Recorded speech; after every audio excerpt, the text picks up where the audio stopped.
السلام علیکم ورحمۃ اللہ وبرکاتہ۔ الحمد للہ وکفى وسلام علی عباده الذین اصطفى، اما بعد، قال اللہ عز وجل: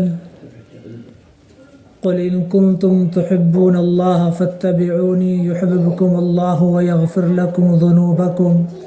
واللہ غفور رحیم۔ وقال النبي صلى الله عليه وسلم: والذي نفسي بيده لتأمرن بالمعروف ولتنهون عن المنكر أو ليوشكن الله أن يبعث عليكم عقابا منه ثم تدعونه فلا يستجيب لكم أو كما قال عليه الصلاة والسلام۔ رب اشرح لي صدري ويسر لي أمري واحلل عقدة من لسانی یفقہوا قولی۔ صدق اللہ العظیم۔ میری محترم ماں اور بہنوں، اللہ تبارک و تعالیٰ نے ہم سب پر بڑا اکرام فرمایا، فضل فرمایا کہ سرکار دو عالم علیہ الصلاۃ والسلام کی امت میں ایمان والا بنا کر پیدا فرمایا۔ یہ اللہ تعالیٰ کی طرف سے بڑا احسان ہے، بڑا کرم ہے کہ اس نے ہم سب کو بڑا قیمتی سرمایہ ایمان جیسی عظیم الشان دولت سے سرفراز فرمایا کہ جس پر اللہ تعالیٰ نے آخرت کے اندر کامیابی کے وعدے رکھے ہیں۔ اللہ کے نبی علیہ الصلاۃ والسلام اسی ایمانی محنت کو لے کر دنیا کے اندر تشریف لائے، اور یہ اللہ تعالیٰ کا طریقہ اور سنت رہی ہے کہ اللہ تعالیٰ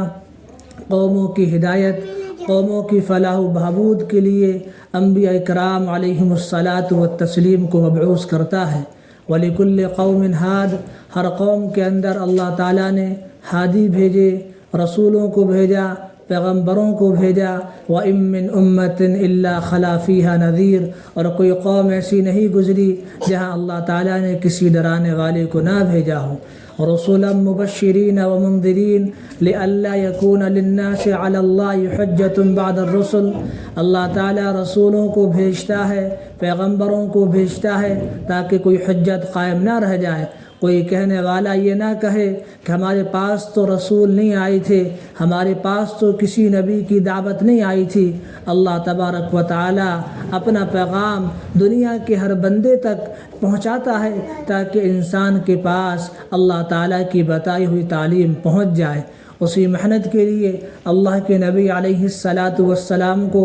مبعوث فرمایا گیا کہ آپ بھی ایک عظیم الشان محنت لے کر دنیا کے اندر تشریف لائے، اور جس ماحول کے اندر اللہ کے نبی علیہ السلام مبعوث کیے گئے وہ ایسا دور تھا جہاں منکرات تھے، فواحشات تھے، ظلم کیا جاتا تھا، لوگ ایک دوسرے کی جائیداد کو ہڑپ کر لیا کرتے تھے، لیکن اللہ کے نبی علیہ السلام نے اسی ملحدانہ ماحول کے اندر اللہ تعالیٰ کے پیغام کو عام کیا۔ یا ایھا الرسول بلغ ما انزل الیک من ربک وان لم تفعل فما بلغت رسالتہ واللہ یعصمک من الناس۔ اللہ تعالیٰ کا حکم ہے کہ نبی جی، اے رسول صلی اللہ علیہ وسلم، آپ اپنے کام کو، آپ اپنے پیغام کو، آپ اپنی محنت و دعوت کو لوگوں کے سامنے پیش کر دیجئے۔ اگر آپ ایسا نہیں کریں گے تو پھر کما حقہ، آپ اس پیغام کو بندوں تک پہنچانے والے نہیں ہوں گے۔ تو اللہ کے نبی علیہ السلام نے جب اس دین کی محنت کو آگے پہنچایا، اس کے لیے تکالیف کا بھی سامنا کرنے پڑا۔ محمد عربی علیہ الصلاۃ والسلام کو لوگوں نے گالیاں بھی دی۔ حضرت طارق رضی اللہ تعالی عنہ فرماتے ہیں: رأیت النبی علیہ السلام فی السوق، کہ ہم نے آپ علیہ الصلاۃ والسلام کو بازار کے اندر دیکھا، آپ لوگوں سے کہہ رہے تھے: قولوا لا الہ الا اللہ تفلحوا، اے لوگوں لا الہ الا اللہ کی گواہی دو، تم کامیاب ہو جاؤ گے۔ فمنہم من سبہ، کچھ لوگ آپ کو گالیاں دیتے، فمنہم من حسا علیہ التراب، اور کچھ لوگ آپ پر دھول غبار مٹی اٹھا کر پھینک دیتے، فمنہم من تفلا، اور کچھ لوگ اللہ کے نبی علیہ الصلاۃ والسلام پر تھوک روک دیا کرتے تھے۔ حتیٰ انتصف النہار، یہ معاملہ صبح سے لے کر دوپہر تک چلتا رہتا اور اللہ کے نبی علیہ الصلاۃ والسلام اسی محنت کے اندر، اپنی محنت کے اندر لگے رہتے تھے، یہاں تک کہ لوگ ابو طالب کے پاس آتے اور یہ کہتے تھے کہ آپ اپنے بھتیجے کو سمجھائیے تاکہ وہ ہمارے معبودوں کو برا بھلا کہنا چھوڑ دے۔ ان هذا الرجل الذي فرق جماعتنا، یہ ہماری جماعت کو اندر تفریق پیدا کرتا ہے، وصف احلامنا، ہمارے لوگوں کو بیوقوف ٹھہراتا ہے، واضل من مات منا، جو لوگ ہم میں گزر گئے ہیں اس کو یہ گمراہ قرار دیتا ہے، وعاب آلہتنا، اور ہمارے معبودوں پر عیب لگاتا ہے۔ لیکن سرکار دو عالم علیہ الصلاۃ والسلام اپنی محنت میں، اپنی دعوت میں لگن کے ساتھ، محنت کے ساتھ لگے رہے۔ ابو طالب نے ایک موقع پر بلایا، یا ابن اخی، اے میرے پیارے بھتیجے، یہ قوم کے لوگ آئے ہیں، وہ شکایت کر رہے ہیں انک تشتم آلہتہم، کہ آپ ان کے معبودوں کو گالیاں دیتے ہیں۔ آپ علیہ السلام نے فرمایا انی اریدہم علی کلمۃ واحدہ، ہم تو ان سے یہ چاہتے ہیں کہ یہ ہماری ایک بات کو قبول کر لیں، تدین لہم العرب وتؤدی العجم الیہا الجزیۃ، سارے کے سارے عرب کے لوگ ان کے تابعدار اور فرمانبردار بن جائیں گے، عجم کے لوگ آ کر ان کو جزیہ دیں گے۔ تو اس موقع پر ان لوگوں نے کہا نعم و ابیک عشرہ، ہم تو آپ کی 10 باتیں قبول کرنے کے لیے تیار ہیں۔ تو اللہ کے نبی علیہ السلام نے فرمایا تقولون لا الہ الا اللہ وتخلعون ما تعبدون من دونی، ایک اللہ تعالیٰ کی گواہی دو، اس کے علاوہ جتنے بھی معبودان باطل کی تم لوگ عبادت کرتے ہو ساروں کو چھوڑ دو۔ تو انہوں نے کہا کہ فمزو وانطلقوا، چلو آگے بڑھو، وامضوا علی دین آبائکم، اپنے آباء اجداد کے دین پر رہو۔ یہاں تک کہ محمد عربی علیہ الصلاۃ والسلام نے یہ کہہ دیا تھا لو وضعت الشمس فی یمینی والقمر فی یساری، اگر دائیں ہاتھ کے اندر میرے سورج رکھ دیا جائے اور بائیں ہاتھ کے اندر چاند رکھ دیا جائے، ما ترکت هذا الامر، میں اس محنت کو، اس دعوت کو چھوڑنے والا نہیں ہوں، حتی یظہرہ اللہ، اللہ تعالیٰ چاہے تو اس کا اظہار فرما دے، اسلام کا غلبہ کر دے، او اہلک فی طلبہ، یا مجھے اس راستے کے اندر،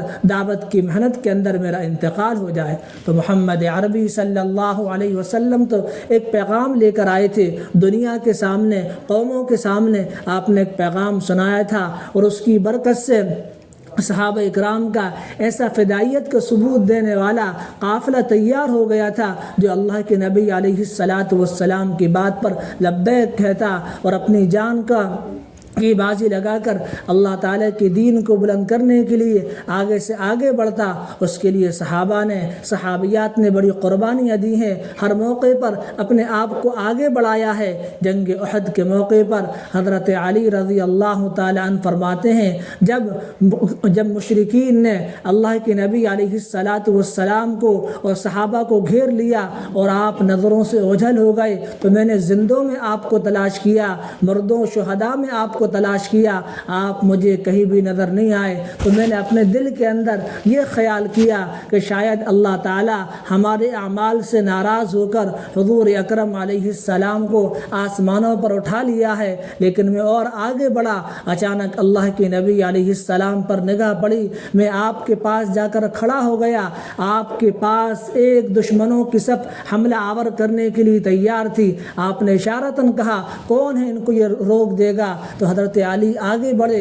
اور ایسا چیر دیا صفوں کو کہ صف کی صف چیرتی ہوئی چلی گئی۔ پھر اللہ کے نبی نے دوبارہ کہا اس آنے والی جماعت کو کون روکے گا؟ حضرت علی پھر آگے بڑھے، 3 مرتبہ کہا، یہاں تک کہ جبرائیل علیہ الصلاۃ والسلام تشریف لے کر آ گئے اور تعریف کی۔ اللہ کے نبی نے فرمایا انہ منی وانا من، حضرت علی مجھ سے ہے اور میں علی سے ہوں۔ تو جبرائیل علیہ السلام نے فرمایا انا منکما یا رسول اللہ، اللہ کے نبی میں آپ دونوں سے ہوں، حضرت علی سے بھی ہوں اور آپ سے بھی ہوں۔ یہ ایک نسبت بنائی کہ اللہ کے راستے کے اندر جو انسان قربانی دے گا اس کے چرچے صرف روئی زمین پر نہیں ہوں گے، اللہ تعالیٰ آخرت کے اندر بھی ان کے چرچے کرے گا۔ صحابہ نے اس کے لیے اپنے آپ کو لگایا تھا، بنایا تھا، سوارا تھا۔ جنگ احد کے موقع پر حضرت عبداللہ ابن جحش رضی اللہ تعالی عنہ اور سعد بن وقاص رضی اللہ تعالی عنہ، ان دونوں انہوں نے آپس کے اندر آ کر یہ طے کیا تھا آپس کے اندر کہ دیکھو یہ جنگ کا موقع ہے، جنگ کے موقع پر جو بھی دعا مانگی جاتی ہے وہ دعا قبول ہوتی ہے، تو اس موقع پر آؤ ہم مل کر دعا کریں، یہ قبولیت کا علامت ہے اور قبولیت کا وقت ہے۔ تو اس موقع پر حضرت عبداللہ ابن جحش رضی اللہ تعالی عنہ نے فرمایا یا اللہ کل ایک بڑے دشمن سے مقابلہ ہو اور ایسا مقابلہ ہو میں کبھی اس پر حملہ کروں وہ مجھ پر حملہ آور ہو جائے یہاں تک کہ آخر کے اندر وہ مجھے شہید کر دے۔ حضرت سعد رضی اللہ تعالی عنہ نے اس پر آمین کہا۔ حضرت سعد رضی اللہ تعالی عنہ نے دعا کری یا اللہ میرا کل کو مقابلہ ایسے سخت جانباز بہادر سے ہو کہ وہ مجھ پر حملہ کرے میں اس پر حملہ کروں یہاں تک کہ اس کو نیست و نابود کر دوں۔ تو حضرت سعد رضی اللہ تعالی عنہ بعد میں یہ کہا کرتے تھے کہ عبداللہ ابن جحش کی دعا مجھ سے زیادہ بہتر تھی، ان کی جنگ کے اندر تلوار ٹوٹ گئی تھی، اللہ کے نبی علیہ السلام نے ایک تلوار ٹہنی کی شکل میں ان کو دی تھی جو ان کے ہاتھ میں جا کر تلوار بنی اور بعد کے اندر 200 درہم کے اندر فروخت ہوئی۔ تو حضرات صحابہ اکرام رضوان اللہ علیہم اجمعین کا یہ مزاج اللہ کے راستے کے خروج کا تھا، وہیں کا وہی مزاج صحابیات رضوان اللہ علیہم اجمعین کا تھا۔ ام حرام رضی اللہ تعالی عنہ جو حضرت انس رضی اللہ تعالی عنہ کی خالہ تھیں، اللہ کے نبی کبھی کبھی ان کے گھر جایا کرتے تھے، آرام کر لیا کرتے تھے۔ ایک موقع پر آپ ان کے گھر پہنچے اور ام حرام رضی اللہ تعالی عنہ کے گھر آپ نے آرام کیا، اچانک مسکراتے ہوئے حضور بیدار ہوئے۔ ام حرام رضی اللہ تعالی عنہ نے فرمایا یا نبی اللہ کیا بات ہے آپ کیوں مسکرا رہے ہیں؟ تو اس موقع پر آپ علیہ السلام نے فرمایا میں اپنی امت کے لوگوں کو دیکھ رہا ہوں کہ وہ سمندروں پر سوار ہیں اور بادشاہوں کی طرح تختوں پر بیٹھے ہیں، اللہ کے راستے میں جا رہے ہیں۔ انہوں نے کہا یا رسول اللہ آپ دعا کر دیں ہم بھی اس لشکر کے اندر شامل ہو جائیں۔ اللہ کے نبی نے دعا کر دی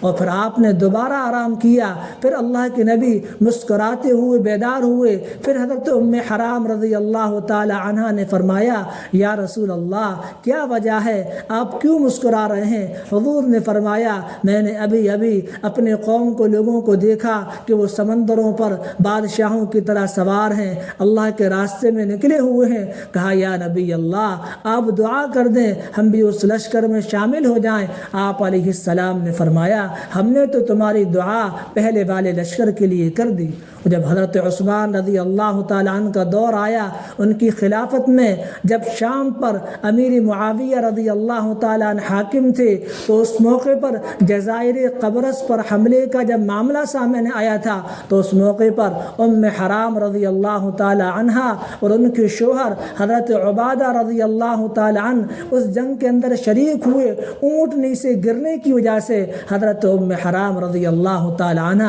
اس موقع پر شہید ہو گئیں۔ ام زیاد رضی اللہ تعالی عنہ خواتین کا تو حال یہ تھا کہ وہ اپنے کاموں کو بتلاتی تھی، نکلنے کے فوائد کو بتلاتی تھی۔ ام زیاد رضی اللہ تعالی عنہ کو اللہ کے نبی علیہ السلام نے ایک جنگ کے اندر دیکھا اور تعجب کیا کہ تم یہاں کیا کر رہی ہو؟ تو وہ فرماتی ہیں کہ ہم 6 لوگ تھے، ہم 6 لوگوں نے آگے بڑھ کر کہا یا رسول اللہ جنگوں کے اندر ہماری ضرورت پڑے گی وہ اس حیثیت کے ساتھ کہ ہم ستو بنا کر دے دیا کریں گے، مجاہدین کو تیر اٹھا کر دے دیا کریں گے، مرہم علاج معالجہ کر دیا کریں گے، کوئی بھی ضرورت ہوگی پانی بھر کر دے دیا کریں گے، ہم آپ کا ساتھ دیں گے اس اعتبار سے۔ تو اللہ کی نبی علیہ السلام نے ان کو اجازت برحمت فرما دی کہ ٹھیک ہے تمہیں اجازت ہے۔ تو صحابیات نے تو ان کا بڑا کردار رہا ہے۔ اللہ کے نبی علیہ السلام پر ایمان لے آنے کے بعد سب سے پہلے جس خاتون کا اسلام میں سب سے پہلا خون جس کا بہا ہے وہ حضرت سمیہ رضی اللہ تعالی عنہ ایک عورت تھی۔ اور عورتوں کی قربانیاں جس طریقے سے عورت کو پردے میں رکھا جاتا ہے اسی طریقے سے عورتوں کی قربانیاں بھی پردے میں رہ جاتی ہیں، لیکن ان کے لیے اگر وہ ہمت کر لیں، حوصلہ کر لیں، اپنے جذبے کا اظہار کر دیں اور گھر کے اندر دین کو داخل کر دیں تو پھر گھروں کا ماحول نورانی بنتا ہے، روحانی بنتا ہے اور گھر کے اندر اللہ والے نیک لوگ پیدا ہوتے ہیں جو انسانوں مسلمانوں کی رہنمائی کا کام انجام دیتے ہیں۔ اللہ کے نبی علیہ السلام نے اسی محنت کو لے کر اللہ کے نبی علیہ السلام آگے بڑھے تھے، تاکہ یہ نہ ہو کہ یہ کام مردوں کا رہ جائے، یہ کام عورتوں کا بھی ہے، یہ کام سب کا ہے۔ اللہ کے نبی علیہ السلام سب کے ہیں اور سب کی ذمہ داری ہے۔ الا فلیبلغ شاہدکم غائبکم، جو بھی حضور کی بات کو سنے گا، حضور کی حدیث کو سنے، اس کی ذمہ داری یہ بنتی ہے اس کو جہاں موقع ملے، جہاں بھی وہ موقع پائے، وہ اللہ کے نبی علیہ السلام کی حدیث کو، آپ کی بات کو آگے بڑھا دے۔ قرآن کریم نے جہاں ایک مثال دی ہے کہ ضرب اللہ مثلا للذین آمنوا امرأۃ فرعون، قرآن نے ایمان والوں کے لیے بطور مثال کے یہ کہا کہ تم لوگوں کے لیے مثالی آئیڈیل جو نمونہ ہے ایک حیثیت کے ساتھ، وہ فرعون کی بیوی ہے۔ لوگوں کو تعجب ہوتا ہے کسی ولی کی مثال دی جاتی، کسی رسول کی مثال دی جاتی، لیکن حضرت آسیہ فرعون کی جو بیوی تھی اس کی مثال دی گئی یہ بتلانے کے لیے کہ حضرت آسیہ رضی اللہ تعالی عنہا کا گھر کا ماحول بڑا جابرانہ تھا، ظالمانہ تھا، اور فرعون اس کا شوہر سب سے بڑا ظالم تھا، جبار تھا۔ انا ربکم الاعلیٰ کا وہ دعویٰ کرتا تھا، عورتوں کو قید کر لیا کرتا تھا اور ان کے مردوں کو قتل کر دیا کرتا تھا، بچوں کو قتل کر دیا کرتا تھا۔ ایسا ماحول جب فرعون کو معلوم چلا کہ حضرت آسیہ رضی اللہ تعالی عنہا حضرت موسیٰ علیہ السلام پر ایمان لے کر آ گئی ہیں، تو اس نے وہ تمام حربے استعمال کیے تاکہ اپنے دین سے پلٹ جائیں۔ بعض موقع پر ایک کمرے کے اندر ان کو وہ اکیلا بند کر دیتا تھا اور ایک خونخوار کتا اس کے اندر چھوڑ دیتا تھا تاکہ وہ اس کو کاٹے، اس کی بنیاد پر ان کا انتقال ہو۔ لیکن اللہ تعالیٰ غیبی نظام چلاتا تھا، وہ چیز بجائے زحمت کے ان کے لیے رحمت بن جایا کرتی تھی۔ اور آخر کے اندر جب اس کو یہ امید لگ گئی کہ اپنے دین سے پھرنے والی نہیں ہے، تو اس نے کیلوں کو اکٹھا کیا تختے کے اندر تاکہ اس حیثیت سے اب اس کو سخت تکلیف دے کر دنیا سے ختم کر دیا جائے۔ تو اس موقع پر انہوں نے دعا کی، وَضَرَبَ اللَّهُ مَثَلًا لِلَّذِينَ آمَنُوا امْرَأَةَ فِرْعَوْنَ إِذْ قَالَتْ رَبِّ ابْنِ لِي عِندَكَ بَيْتًا فِي الْجَنَّةِ وَنَجِّنِي مِنْ فِرْعَوْنَ وَعَمَلِهِ وَنَجِّنِي مِنَ الْقَوْمِ الظَّالِمِينَ۔ یا اللہ جنت کے اندر میرے لیے ایک گھر بنا دے اور فرعون کا جو لاہو لشکر ہے اس سے میری حفاظت فرما۔ یہ واقعہ خبر دیتا ہے، کوئی کہنے والا یہ نہ کہے ہمارے ہاں تو حالات یہ ہیں، ہم تو یہ کر نہیں سکتے، گھر کا ماحول دوسرا ہے، ہم کرنا بھی چاہیں تو لوگ روک دیتے ہیں۔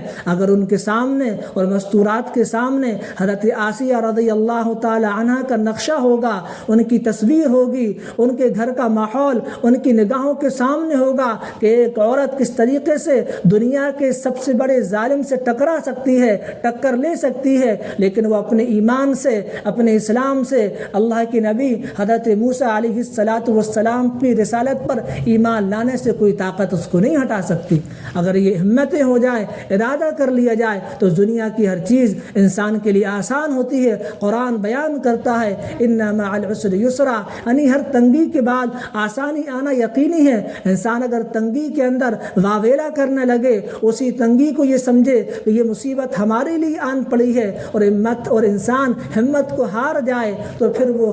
وہ اس طریقے سے کوئی بڑا کام نہیں کر سکتا۔ تو صحابہ اکرام اور صحابیات رضوان اللہ علیہم اجمعین نے بڑی محنت کی ہے، اپنے آپ کو آگے لگایا ہے، اپنے آپ کو ابھارا ہے۔ حضرت خنسہ رضی اللہ تعالی عنہ جو اپنی قوم کے چند لوگوں کے ساتھ انہوں نے اسلام کو قبول کیا، اور جب سن 16 ہجری کے اندر قادسیہ کی جنگ کا موقع آیا تو اس موقع پر انہوں نے اپنے چاروں بیٹوں کو بلایا اور کہا کہ دیکھو تم لوگ خوشی سے مسلمان ہوئے ہو اور خوشی سے تم نے ہجرت کی ہے، میں نے تمہارے باپ کو رسوا نہیں کیا، تمہارے نسب کو خراب نہیں کیا، تمہارے ماموں کو رسوا نہیں کیا، تم لوگ خوشی سے مسلمان ہو کر آئے ہو۔ جب کل کے دن جنگ بھڑکے گی اور اس کے شعلے بھڑکنے لگے، تمہارا کام یہ ہوگا کہ تم جنگ کے اندر گھس جانا اور مشرکین کے سردار کا مقابلہ کرنا، وہاں جا کر شہید ہو جانا۔ جب وہ صبح کو بیدار ہوئے، ان چاروں لڑکوں نے اپنی ماں کی وصیت اور نصیحت کے مطابق جنگ کے اندر شرکت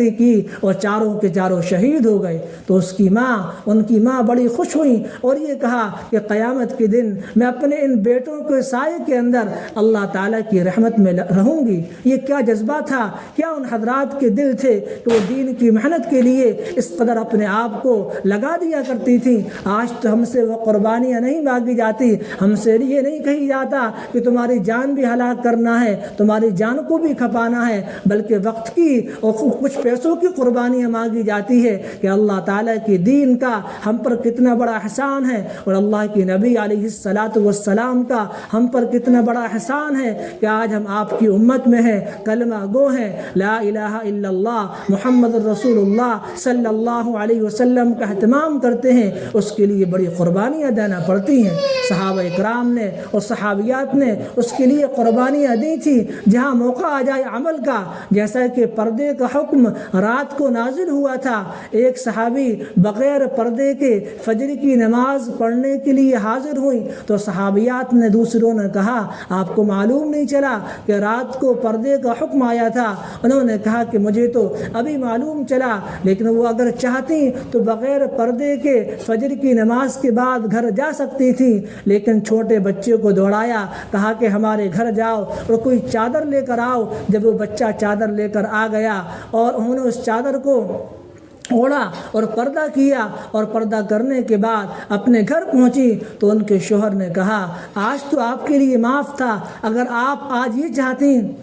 کہ بغیر پردے کے آ جاتی تو آپ کو تو اجازت تھی، آپ آ سکتی تھی، اس لیے کہ حکم آپ کو ابھی معلوم چلا۔ لیکن اس عورت نے، ان صحابیہ نے کیا جواب دیا کہ اللہ تعالیٰ کے حکم کے معلوم ہو جانے کے بعد میرے اندر اتنی ہمت نہیں کہ میں ایک قدم بھی اللہ تعالیٰ کے حکم کے خلاف کروں۔ یہ کیا وہ جذبات تھے، کیا ایمان تھے ہر موقع پر کہ ہمارے گھر کا ماحول دیندارانہ رہے، کسی طرح کی کوئی چیز پیدا نہ ہونے پائے۔ جیسا کہ سنت طریقہ ہے کہ جب شوہر کسی کام کاج کے لیے نکلے تو عورت کی ذمہ داری ہے کہ وہ اس کو فی امان اللہ کہے، استودع اللہ دینک و امانتک و خواتیم اعمالک، اس طرح دعا کے ساتھ اس کو رخصت کرے۔ یہ ایک طریقہ ہے، یہ سنت ہے۔ اسی طرح ایک صحابی رسول کے بارے میں آتا ہے، جب وہ صبح سے کام کے لیے نکلے، خوب کام تلاش کیا، کوئی کام نہیں ملا، رات کو آ گئے، میاں بیوی نے فاقہ کر لیا،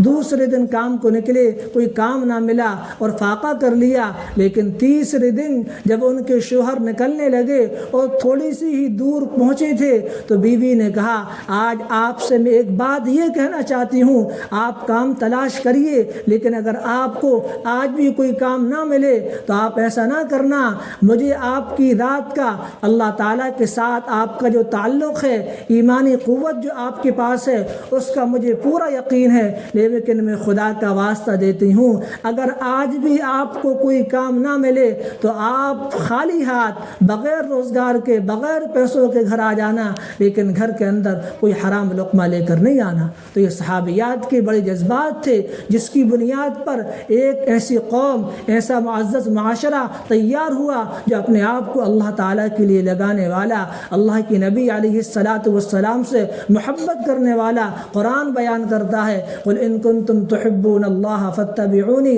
یحببکم اللہ ویغفر لکم ذنوبکم، اگر آپ اللہ تعالیٰ سے سچی محبت کرنا چاہتے ہو تو سب سے پہلے اللہ کے نبی علیہ الصلاۃ والسلام سے محبت کرنا ہوگی۔ جنگ احد کے موقع پر اللہ کے نبی علیہ الصلاۃ والسلام کے مخالف کے اندر جب ایک ایسا ماحول بن گیا تھا، افراتفری کا ماحول، چند صحابہ کو اللہ کے نبی نے ایک پہاڑی پر نگرانی کے لیے چھوڑا تھا، لیکن ان لوگوں نے یہ سمجھا کہ شاید مسلمانوں کو شکست نہیں بلکہ فتح یابی نصیب ہو گئی ہے، وہ اتر کر آ گئے، لیکن پیچھے سے کچھ لوگوں نے حملہ کر دیا، ایک افراتفری کا ماحول، اور مدینے کے اندر یہ خبر پھیل گئی کہ اللہ کے نبی علیہ الصلاۃ والسلام شہید ہو گئے۔ ایک صحابی رسول رافع بنت کلثوم اپنے گھر سے نکلتی ہیں، راستے کے اندر لوگ ان کو یہ خبر دیتے ہیں کہ تمہارے والد کا انتقال ہو گیا، تمہارے بیٹے کا انتقال ہو گیا، تمہارے بھائی کا انتقال ہو گیا،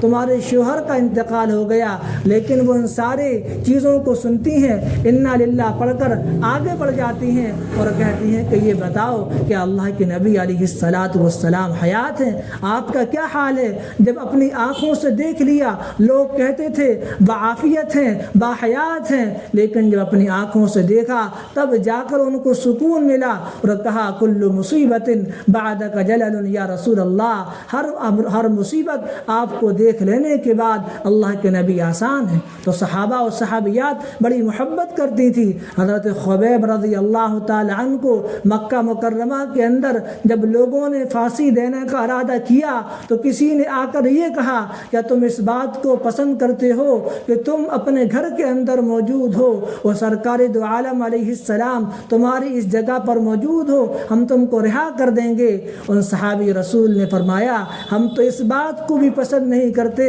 کہ سرکار دو عالم علیہ السلام اپنے گھر کے اندر موجود ہوں اور آپ کے پاؤں مبارک کے اندر کوئی کانٹا چبھے، ہمیں تو یہ بھی برداشت نہیں۔ یہ ایک محبت کی ایک ایسی مثال تھی جو مکہ مکرمہ کی گلیاروں سے نکل کر مدینہ منورہ کی گلیاروں تک، مسجد نبوی تک پہنچی، صحابہ تک پہنچی، تب جا کر ان کو معلوم چلا کہ آخر کار ایمان اور محبت کس چیز کا نام ہے۔ صحابہ اکرام تو ان چیزوں کے اندر، ایمان کے اندر، محبت کے اندر، ایثار کے اندر، عدل و انصاف کے اندر ایسے آگے اور نمایاں تھے۔ عبداللہ ابن رواحہ رضی اللہ تعالی عنہ کو اللہ کے نبی علیہ السلام نے خیبر کا غلہ وصول کرنے کے لیے متعین کیا تھا۔ جب عبداللہ ابن رواحہ رضی اللہ تعالی عنہ پہنچے اور لوگوں نے چاہا کہ ہم ان کو کچھ بہلا کر پھسلا کر کچھ ہم رقم دے دیں تاکہ یہ ہم سے کچھ کم لے لیں، اس موقع پر انہوں نے بالکل کہا کہ نہیں، ہم تو ایک ایک چیز کا حساب کریں گے،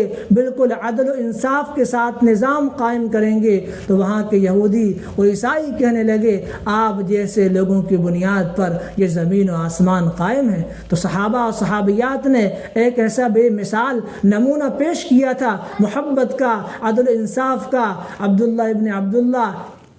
جو اللہ کے نبی علیہ الصلاۃ والسلام کے محبت کرنے والے تھے، تو ایک موقع پر عبداللہ ابن ابی نے کسی جنگ کے اندر یہ کہہ دیا لَيَخْرِجَنَّ الْأَعَزُّ مِنْهَا الْأَذَلُّ، ہم میں جو عزیز ہے، یعنی اس نے اپنے آپ کو، اپنے لوگوں کو عزیز کہا، اور نعوذ باللہ سرکار دو عالم علیہ السلام کو ذلیل کہا۔ تو اس نے کہا کہ ہم جب مدینہ پہنچ جائیں گے تو ہم میں سے نعوذ باللہ ذلیل انسان کو اللہ کے نبی علیہ السلام کو باہر نکال پھینکیں گے۔ یہ بات ان کے بیٹے نے سن لی، عبداللہ نے، وہ مدینہ منورہ کے دروازے پر آ کر کھڑے ہو گئے اور یہ کہا تم نے اللہ کے نبی علیہ السلام کی شان میں گستاخی کہی ہے اور گستاخانہ کلمات کہے ہیں، بکواس بیان کی ہے، جب تک تم اللہ کے نبی علیہ السلام سے معافی نہیں مانگ لو گے تمہیں مدینے کے اندر گھسنے نہیں دیا جائے گا۔ وہ کیا محبت تھی جو ایک بیٹے کو باپ کے مقابلے میں لا کر کھڑی کر دیتی تھی۔ وہ بات تھی محبت کی، محبت رسول کی، عشق رسول کی، جو صحابہ کی رگو ریشے کے اندر سرایت کر چکی تھی کہ اللہ کے نبی علیہ الصلاۃ والسلام کی محبت کیا چیز ہے۔ عبداللہ ابن زید ابن عبد ربہ جن کے بارے میں آتا ہے کہ یہ اپنے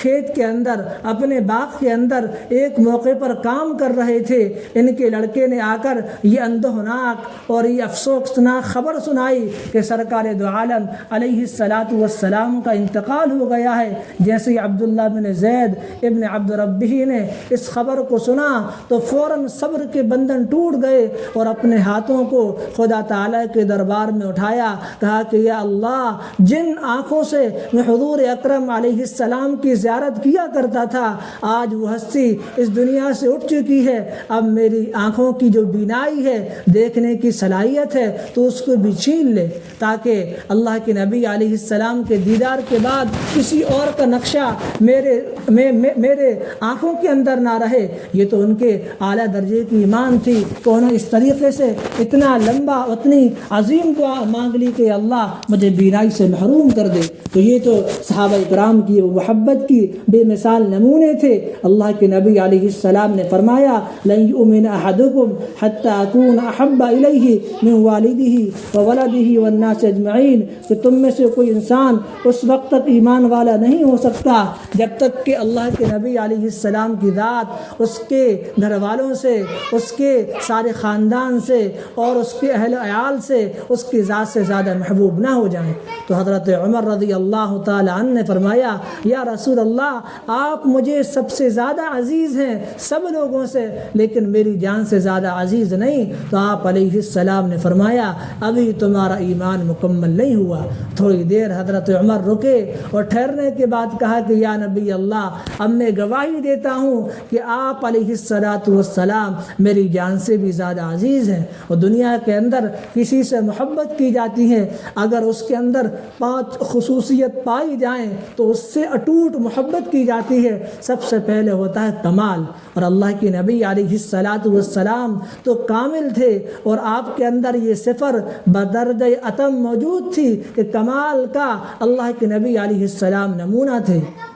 اور دوسری چیز ہوتی ہے جمال، خوبصورتی کا ہونا۔ اللہ کے نبی علیہ السلام کی خوبصورتی کے متعلق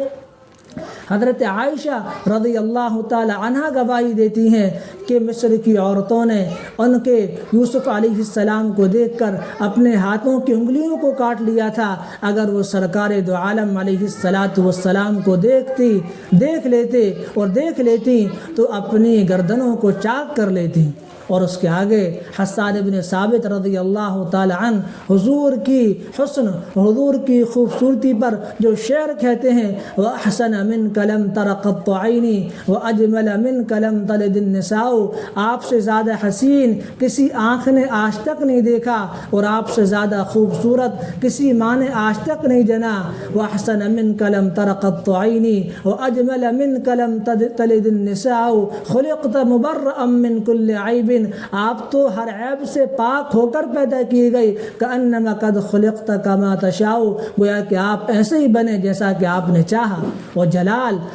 تیسری صفت جلال کا ہونا۔ اللہ کے نبی علیہ السلام بڑے جلالی بھی تھے، بلکہ صحابہ یہ فرماتے ہیں کہ بعض مرتبہ اللہ کے نبی علیہ السلام کے جلال اور آپ کا رعب و دبدبہ ہمارے اوپر ایسا ہوتا تھا کہ ہم کوئی سوال کرنے کی ہمت نہیں کر پاتے تھے۔ کسی دیہات کے رہنے والے بدو کا انتظار کرتے تھے کہ وہ آئے اور کوئی سوال پوچھے، تاکہ سوال پوچھنے کے نتیجے کے اندر ہمیں کوئی علمی بات اور کوئی مسئلے کا علم ہو جائے۔ اور چوتھی چیز ہوتی ہے خصال کا ہونا، اچھی عادتوں کا ہونا۔ اور کسی کی اگر اچھی عادت ہے، اس کے گھر والے اگر اس کی اچھی عادت کی بیان کر دیں، باہر کا انسان تو بیان کر سکتا ہے، لیکن اگر گھر کا کوئی انسان بیان کر دے کہ آپ کے اخلاق اچھے ہیں، آپ کی عادت اچھی ہے، تو یہ سمجھو کہ وہ واقعی اخلاق کا حامل ہے۔ اللہ کے نبی علیہ السلام پر جب وحی نازل ہوئی پہلی اقرأ بسم ربک الذی خلق خلق الانسان من علق، آپ گھبراتے ہوئے بھاگتے ہوئے آئے تو اس موقع پر خدیجہ رضی اللہ تعالی عنہا نے آپ کی صفات، آپ کے اخلاق، آپ کی محبت، آپ کی ذمہ داری کے متعلق جو ایک بہترین گواہی دی تھی، کلا واللہ لا یخزیک اللہ ابدا، اللہ تعالی ہرگز آپ کو یوں ذلیل کر ہی نہیں سکتا۔ انک لتصل الرحم، آپ تو رشتے ناتوں کو دوڑتے ہیں، وتکسب المعدوم، آپ تو جن کے پاس کچھ نہیں ہوتا آپ تو ان کو لالا کر دیتے ہیں، وتقری الضیف، اور آپ تو مہمان نوازی کرتے ہیں، وتعید علی نوائب الحق، اور حق کے راستے کے اندر کوئی پریشانی آتی ہے آپ اس کے لیے کھڑے ہو جاتے ہیں۔ اور پانچویں صفات ہوتی ہے نوال کا ہونا، سخاوت کا ہونا۔ حضرت عائشہ رضی اللہ تعالی عنہ فرماتی ہیں کہ اللہ کے نبی علیہ السلام کی سخاوت رمضان کے مہینے کے اندر اتنی زیادہ بڑھ جاتی تھی کہ آپ ایک ایک بندے کو کئی بکری عطا کر دیا کرتے تھے۔ تو اس چیز کو ہمیں سیکھنے کی، سمجھنے کی ضرورت ہے کہ اللہ کے نبی علیہ السلام ہم تک ایک پیغام دے کر گئے ہیں، اس طریقے سے وہ پیغام، وہ دین ہمارے گھر کے اندر زندہ ہو جائے، ہمارے گھروں کے اندر صحابہ اکرام کے، ازواج مطہرات کے، بنات طاہرات کے ہمارے گھر کے اندر چرچے ہوں، پردوں کا نظام ہو، ہمارے بچے سچ بولنے والے ہوں، نماز کا اہتمام کرنے والے ہوں، امانت کا پاس و لحاظ رکھنے والے ہوں، تمام طرح کا جو بھی خیر ہو ان کی ہم جیسی تربیت کریں گے، ہم جیسی شروع سے پرورش کریں گے۔ اس لیے تربیت بھی بے حد ضروری ہے۔ ہم اپنے بچوں کو، اپنی اولاد کو ایک اچھی تربیت کے اندر ڈھالیں، ان کو ایک نیک اچھا ایمان والا مسلمان بندہ بنانے کی فکر کریں۔ جیسے ہم چھوٹے سے ارادہ کریں گے، نیت کریں گے، گھر کے اندر اگر کوئی غلط کام ہو رہا ہے تو ہم بڑی حکمت کے ساتھ، بڑی سمجھ بوجھ کے ساتھ اس کو ختم کرنے کی فکر کریں، تاکہ اس کی جگہ پر خیر وجود کے اندر آئے اور غلط اعمال ہمارے گھر سے نکل جائیں، اور اچھے سے اچھے اعمال کا ہمارا گھر ایک گہوارہ بن جائے، نمونہ بن جائے۔ ظاہر سی بات ہے اس کے لیے محنت کی ضرورت بھی ہے، اپنے وقتوں کو فارغ کرنے کی بھی ضرورت ہے، تاکہ ہمارا گھر دیندار بن جائے۔ اس طریقے سے الحمدللہ یہ جماعت مگاولی اور گدولی کی آپ کے یہاں پر آئی ہے، یہ انہوں نے اپنے وقت کو فارغ کیا ہے، یہ صرف سیکھنے کے لیے آئے ہیں، تاکہ اللہ اس کے رسول کی محبت اور اللہ کے تعالیٰ کے راستے کی خروج کی کیا اہمیت ہے، کیا فضیلت ہے، یہ کیوں نکل کر آئے ہیں۔ یہ سیکھنے کے لیے، سکھانے کے لیے نکل کر آئے ہیں۔ جس طریقے سے دنیا کے اندر ہزاروں جماعتیں نکل رہی ہیں سیکھنے سکھانے کے لیے، اسی اعتبار سے ہم میں سے ہر ایک کو ضرورت ہے، ہم میں سے ہر ایک اللہ تعالیٰ کی ہدایت کا، اللہ تعالیٰ کی رضامندی کا محتاج ہے، تو ہمیں بھی کام کرنے کی ضرورت ہے، تاکہ ہم بھی خوب کام کریں، دین کا داعی اور دین کا شیدائی بنیں، اور اس دین کے کام کو عالم کے اندر فکروں کے ساتھ ہم پہنچانے والے بنیں۔ اس کے لیے ایک سال کی، 6 مہینے کی، 4 مہینے کی، چلے کی، 10 دن کی، عشرے کی، 3 دن کی جماعتیں نکلتی ہیں، لوگ اپنے وقتوں کو فارغ کرتے ہیں، ہم بھی وقتوں کو فارغ کرنے والے بنیں۔ اللہ تعالی ہم سب کو عمل کی توفیق عطا فرمائے، اور اب جو مستورات تشکیل کے لیے متعین ہیں وہ مستورات کو ترغیب دلا کر تشکیل کرنے کی فکر کریں۔